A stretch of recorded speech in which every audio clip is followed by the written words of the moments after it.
నమస్తే నేను Priya welcome to Tada media news. Mandakrishna మాదిగకు పద్మశ్రీ అవార్డు రావడం చాలా సంతోషకరం. కామారెడ్డి జిల్లాలో ఆర్ఎండ్బి గెస్ట్ హౌస్ లో సోమవారం జరిగిన విలేకరుల సమావేశంలో మందకృష్ణ మాదిగ పద్మశ్రీ అవార్డు రావడం చాలా సంతోషకరమైన విషయమని తెలియజేస్తూ మందకృష్ణ మాదిగ ఎన్నో పోరాటాల త్యాగ ఫలితమే మాదిగలకే కాకుండా 40 ఏళ్ల ప్రజా జీవితంలో 30 ఏళ్ల సామాజిక ఉద్యమం అంటరాని జాతికి ఆత్మ గౌరవం నేర్పిత నేత, ఆరోగ్యశ్రీ సృష్టికర్త, విశాలాంధ్ర పెన్షన్ ప్రదాత, వృద్ధుల వితంతుల దిక్కై, తెలంగాణ అమరుల కుటుంబాల భరోసాయి, తెల్ల రేషన్ కార్డుల అన్నం ఎత్తుకై, ఆడబిడ్డలకు సాంఘిక భద్రతను సాధించిన మందకృష్ణ మాదిగ సామాజిక ఉద్యమ వందనాలు తెలియజేస్తూ ఈ కార్యక్రమంలో గౌరవ తాజీ మాజా ఎంపీపీ, మాజీ మహిళా రాష్ట్ర అధ్యక్షులు పసలాడి బాలమణి, ఎంఆర్పీఎస్ రాష్ట్ర నాయకులు బట్టా వెంకటరాములు, పట్టిగిని శంకర్, ఆర్ భాగయ్య, నడుపుల రామస్వామి, ఎర్ర శివరాజ్, ఎంఆర్పీఎస్ నాయకులు పాల్గొన్నారు. పోరాటం చేస్తున్నటువంటి గౌరవ శ్రీ మందకృష్ణ మాదిగ గారు ఆనాటి నుండి నేటి వరకు పేద ప్రజలకు అండగా, నాడు గుండె జబ్బుల పిల్లలను తీసుకొచ్చి ఏకతాటిపైకి తెచ్చి వారితో ట్యాంక్ బండిపై ధర్నా కార్యక్రమాలు చేపట్టి నాటి ముఖ్యమంత్రి వైఎస్ రాజశేఖర రెడ్డి గారు పిలిచి మందకృష్ణ మాదిగను ఆరోగ్యశ్రీ పథకం పెడుతున్నా ఇది నీ కృషి వల్లనే అని నాడు అసెంబ్లీలో నిండు సభలో ప్రకటించడం జరిగింది. అంతటితో ఆగకుండా ఎంఆర్పీఎస్ వరికరణ కోసం పోరాడుతూ ఆకలి కేకల నినాదంతో బడుగు బలహీన వర్గాలు ప్రభుత్వం ఇచ్చే 4 కిలోల బియ్యం సరిపోతలేమని ప్రతి ఒక్కరికి 6 కిలోల బియ్యం ఇవ్వాలని, ప్రతి ఒక్క మాదిగ కుటుంబానికి కాకుండా ప్రతి ఇంటికి వర్తించేలా 6 కిలోల బియ్యం కావాలని ఆకలి కేకల నినాదంతో పాదయాత్ర చేపట్టడం జరిగింది. ఆ పాదయాత్ర చేపట్టిన అప్పటి ముఖ్యమంత్రులు చూసి అప్పుడు 6 కిలోల బియ్యం తక్షణమే అమలు చేసినటువంటి చరిత్ర అది కేవలం మందకృష్ణ మాదిగ గారికి దక్కింది.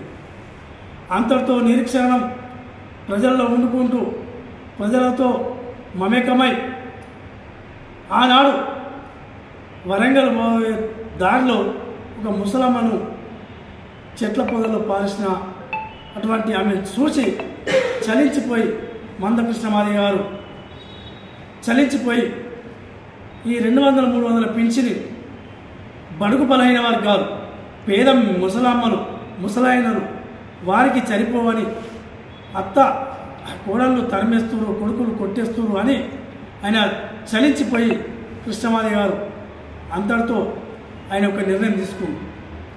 సరిపోవు 500 అని నాడు 2000, 3000 వికలాంగులకు ఉండాలి, 2000 వితంతులకు ఉండాలని, వృద్ధులకు ఉండాలని ఆలోచింపజేసి ప్రతి నియోజకంలో, ప్రతి మండలంలో, ప్రతి గ్రామాన తిరిగి ఆనాడు ఏకతాటికి తెచ్చి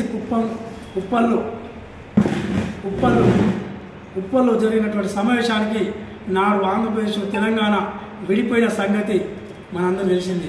ఆనాడు ఈటల రాజేందర్ గారు టీఆర్ఎస్ తరఫున, టీడీపీ తరఫున చంద్రబాబు నాయుడు గారు రావడం జరిగింది. అంతటితో టీడీపీ ప్రభుత్వము ఆంధ్రలో ఏర్పడి, తెలంగాణ ప్రభుత్వంలో టీఆర్ఎస్ ఏర్పడి, ఈటల రాజేందర్ ప్రతిపాదనకు కేసీఆర్ ఒకే చెప్పి మన మందకృష్ణ మాదిగ కోరిక మేరకు, అది ప్రజల కోరిక మేరకు ఆనాడు 2000, 3000 ప్రకటించడం జరిగింది. ఆ చరిత్ర, తెప్పించిన చరిత్ర కేవలం మందకృష్ణ మాదిగకే దక్కడం జరిగింది. అదేవిధంగా ఎస్సీలకు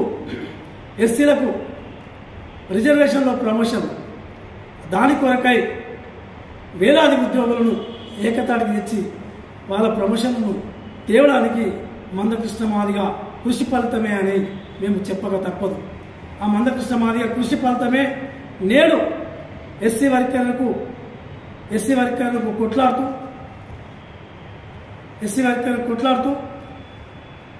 ఈ మధ్యనే కొట్లాడుతూ నినాక మొన్న కేంద్ర ప్రభుత్వం పద్మశ్రీ ప్రకటించడం జరిగింది.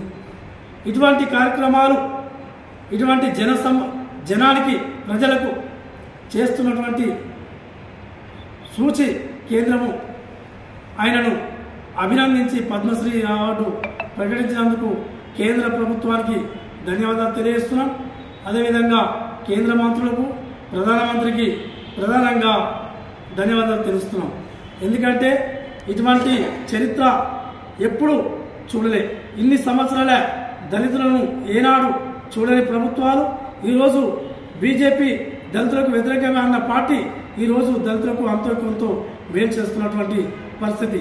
ఆనాడు జనతా ప్రభుత్వంలో భాగస్వామ్యమైన బీజేపీ అంబేద్కర్ గారికి భారతరత్న ప్రకటించడం జరిగింది.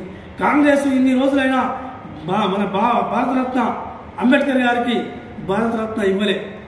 ఇదే బీజేపీ జనతా పార్టీ అలయన్స్లో ఉన్నప్పుడు మరి అంబేద్కర్ గారికి ఇచ్చింది. మరి ఇదే బీజేపీ మందకృష్ణ మాదిగ గారికి పద్మశ్రీ రావడానికి కారణమైంది. మేమెంతో వ్యతిరేకిస్తూ ఉన్న బీజేపీ ఇలా మాకు అనుకూలంగా తీర్పు కానీ తీర్మానాలు కానీ చేయడం మాకెంతో అభినందనీయమని ఆశనీయమని మేము కామారెడ్డి జిల్లా తరఫున మందకృష్ణ మాదిగ గారికి శుభాభినందనలు తెలియజేస్తున్నాం. జై మాదిగ, జై మందకృష్ణ మాదిగ.